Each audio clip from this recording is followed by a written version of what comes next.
was many people, when they were calling, they were accusing or probably blaming the woman that as much as she was the victim, she should have seen the signs. But how many times have we, I'm just thinking of a scenario, I'm taking back myself, that time when I fell in love with my husband. You know, when I look in the mirror, see his picture, and my heart is pumping, and he's promised me the universe. How many of us, I assume all of us have been in love at some point, would have asked yourself the question, what if? What if this man who is taking my breath away is the one who's going to take my breath from me one day? What if this man, whose arms I feel so comfortable in, is one day going to raise up his hands, using the same hands that are supposed to show love, that are supposed to embrace me, is one day going to take a gun and shoot me?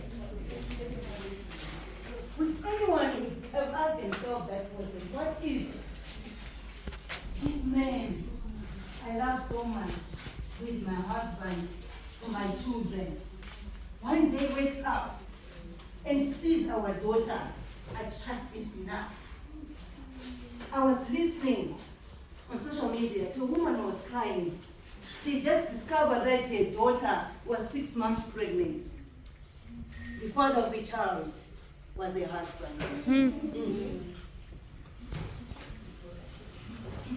What if the man who told you so many times that you are beautiful and you felt so beautiful is the very same one who is going to use the same words to tell you how stupid you are, how useless you are? What if? But we don't think of those things because no one comes and they are written on their forehead that this is an abuser. No one comes and written on their forehead that this person was traumatized growing up and they didn't deal with their childhood, which will then affect us at some point. What if? Who are victims? Sometimes when you look at people, we think abuse is for a certain class of people. But anyone can be a victim of violence. Celebrities or non-celebrities.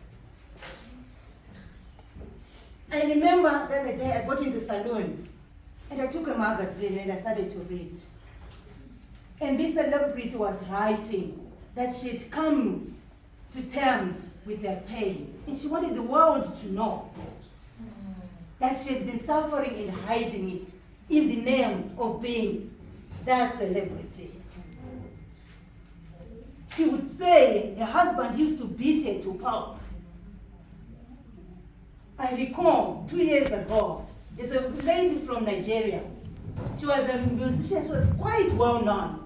And maybe some of you would know about her story. She said her husband, the person who was reporting this was a confidant, who was saying she had told her to leave the marriage. But she would say, I want to stay for my children. And this husband would beat her for every misunderstanding. He would take every cent she got from her music. The manager also said that at the time, she was beaten because she had written a song and this man wanted her to write the song in the vernacular language. And that's why she was beaten. She was, unfortunately, she died when the husband kicked her. That's what is reported on the social media, in the chest. And the children she was fighting for remained motherless. Abuse also happens because of religion. I read a book written by Ayan Ali, or Hish. She was born in Somalia, and she grew up in Africa and parts Saudi Arabia. Maybe some of you have read the book. Ayan was forced to marry a cousin, a distant cousin, and she had to flee the country, to go to another country. And in that country, she ended up learning how to help women who were being battered. And she was helping women who were going through forced abortion. According to Ayan in her book, in that religion, the Muslim religion, there is a sect that believes that, according to Quran, a husband is supposed to discipline their wife. And disciplining is in getting a stick or whatever you get to smack them. And some women actually believe that the more they are beaten or they are disciplined, the better the place they have in heaven. In Christianity, some people have also decided to abuse the religion because of their position. I was listening to the radio the other day, and there's a pastor, it's a well-known, I will not mention the name, who is being accused, it's in court, simply because when women went to her with their cases, maybe some would go because they think they have spiritual husbands or spiritual issues, and that pastor, particular pastor, would tell them, I have to have sex with you and pray for you for the spirit to come out. And because those people are vulnerable and they're taking that person as the lead, as a power person, they believed that they can allow them that authority. But that's sexual abuse. Culture is also led for many people to be abused. Most of our culture is patriarchal, where the husband is the final word. I'm not against submission. I'm a married woman. I believe in submission. But submission gives power. Submission is not obedience. Submission, when you give someone power, you're saying, I respect your words, so I'll give you the final word.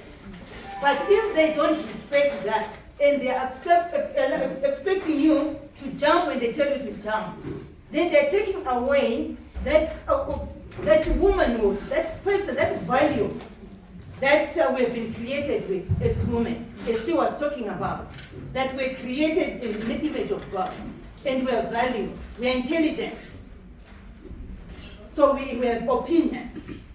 But culture is put in such a way that submission has been used in a wrong way, and many have died, many have been abused in the name that you are not being submissive. But submission was meant to be a beautiful thing because it honors authority in the home. So there are many factors that have led to abuse. Maybe someone is looking at me and wondering, what is this abuse even? There are many forms of abuse.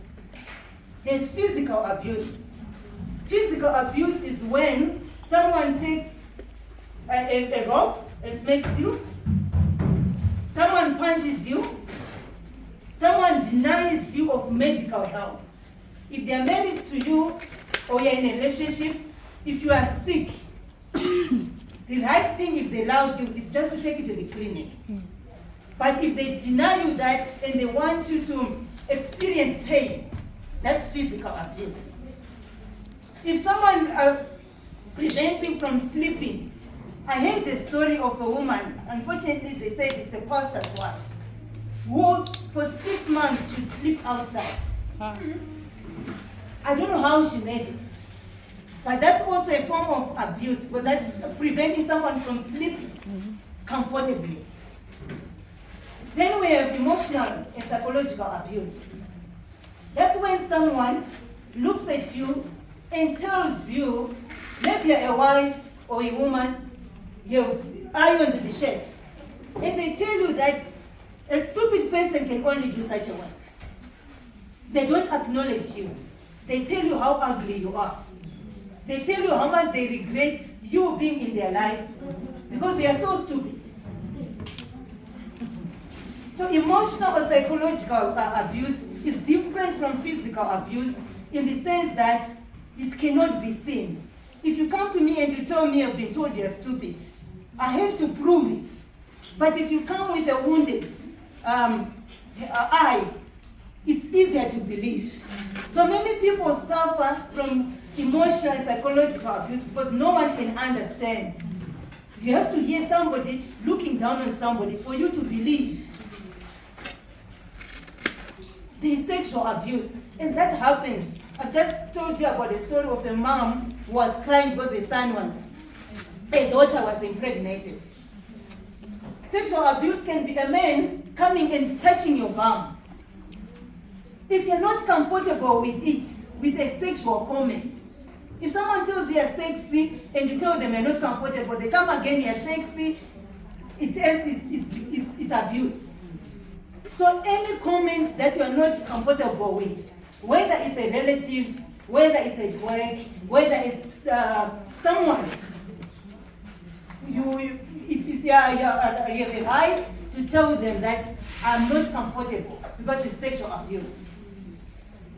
If someone rapes you or forces themselves on you, that's also sexual abuse. Then comes to the common one, the financial abuse. Financial abuse is when you're in a relationship and you have one source of income, but you don't know how much the other person earns. Or they don't give you their PIN, but you have one common source of income. Or maybe they use your information to open an account which you don't know. Financial abuse is when maybe you've invested that little money of God, you've invested it. Then someone takes that money for their personal use. Or someone takes a loan in your name and you don't know it. Or maybe they buy big purchases and your name is there and you're going to be affected by the payments, but you don't know it. So all this abuse I've mentioned, there's always a remedy. And some of the remedies is to be able to communicate. You know, sometimes someone may abuse you because they just don't know it's abuse. Maybe they grew up in a family when that was the norm. Mommy used to be shouted at, and mommy, because she was told that in marriage, you hang in there. You're there for life. You're there for your children. She would tolerate it. But if you communicate to someone and tell them, the way you talk to me, I don't feel respected. Unless if they continue, then there is a problem. You have to come to a place where you set boundaries, even financially. It also applies. Sometimes when your husband is not giving you money, it's probably because that's how he was raised. And to him it's okay. A woman cannot take care of money, so he can't give it to you. So you need to come to a place of communicating. Sit down with your partner or whoever you are in the relationship and explain to them that maybe if you give me an allowance, it could be 500 per month, just for me to buy groceries, so that I don't have to be asking for money on a daily basis. If they love you and they respect you, they will do that. You can also, if you're in good terms, work together to write a budget together. And with a budget, you can also have what you call a miscellaneous section. A miscellaneous section applies to all.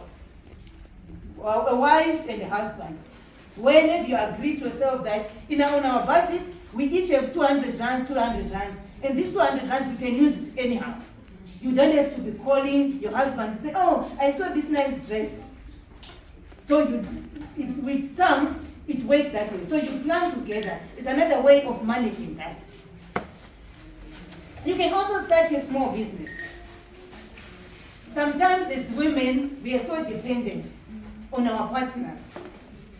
But someone said there's nothing as attractive as a woman who can bring finances to the table. I don't know how far true that is. But it's so empowering when you can do something for yourself. When you start your own business, you grow. And starting your own business, sometimes you look at yourself and say, myself, there's nothing I can do.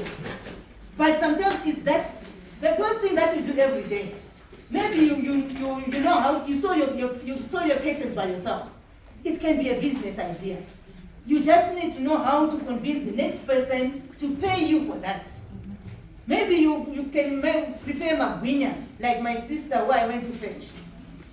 You can then find ways to just show people that there's value in whatever you're doing. Because a business is just to be able to show someone that whatever you're doing, you can add value to humanity. So you start a business of your own. You empower yourself. There are organizations like the one Sister Marriott runs to empower women. You can join those. They help you start meeting or whatever they do. So there are many organizations out there. You can also empower yourself. These days, social media, as much as it is its negatives, it has its positives. You can go on YouTube and learn to bake. You can go on YouTube and learn to even a language. Maybe for some of you who know like French, there are many people who want translators. But it's just for you to know how to translate and know how to make money out of that. So there are many things that you can do to empower yourself. And normally with financial abuse comes the other forms of abuse. The verbal abuse, the emotional abuse. But sometimes the reason why you're just being told continuously that you're stupid is because they're not bringing money on the table. The day you bring some money, or the day you buy all the groceries and the husband sees the groceries are there, and you've relieved him a few 1,000 rands, that will stop. So my challenge to you, go and empower yourself. And you can also share your story. Like the sister was sharing a poem. Sharing your story is another way of empowering others. And it also brings healing. When you share your story and you see people being empowered and growing, it brings healing. So share your story. If you're hating, find a way to be healed. Because they say hating people hate others. But healed girls, healed ladies, heal others. So I'm advocating, let's look for help. If you're in a financial abusive relationship, you can also look for a financial expert who can help you. And sometimes they just need to look at the habits, the financial habits that you need to correct. So some do it, you pay, or sometimes you just need to look for someone maybe who can help you.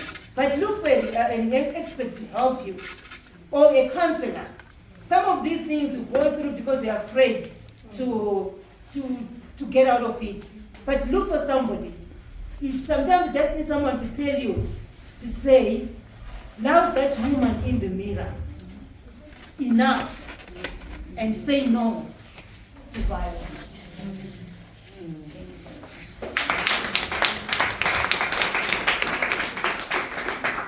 Maybe I'll give 5 minutes for any questions. If you have any questions.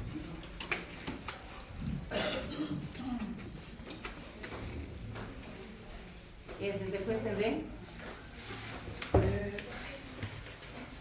It's a question, or it's not a question, I don't know. My name is Blondie, Mama Blondie. Yes. And then I wanted first to say for us women to be supportive to each other. Because most of the problem we find is among ourselves. Yes. You can see a woman, like you say, who was sleeping outside for 6 months, but there's other women around. No one will hurt this woman. They will leave her there and they are talking, they are gossiping that this woman, she's outside for 6 months. No one will report it, no one will help. Even the family is also a problem. They will say we have enough with what you are going through. want to say to us women to change the way we are treating our sisters. Because we are sisters in Christ most of the time. We are praying, but the way we are treating other sisters sometimes is very late. Then the problem is ourselves. We need also to change our heart and to be supportive to each other. Yes. Thank you. Thank you very much. Yes, she's encouraging us to support each other instead of gossiping and probably getting tired. When maybe you're tired of someone's issue, you can refer them to somebody. Maybe like Mama Mary, she deals with people who are in an abusive relationship. You can refer, because sometimes the people close to us, they are also emotionally attached to our situations. So it makes it difficult for them to support us. That's why you need to look for somebody who is independent, who is not emotionally attached to the situation to help. One last question or comment? Okay, thank you very much. I hope we will help by what we shared.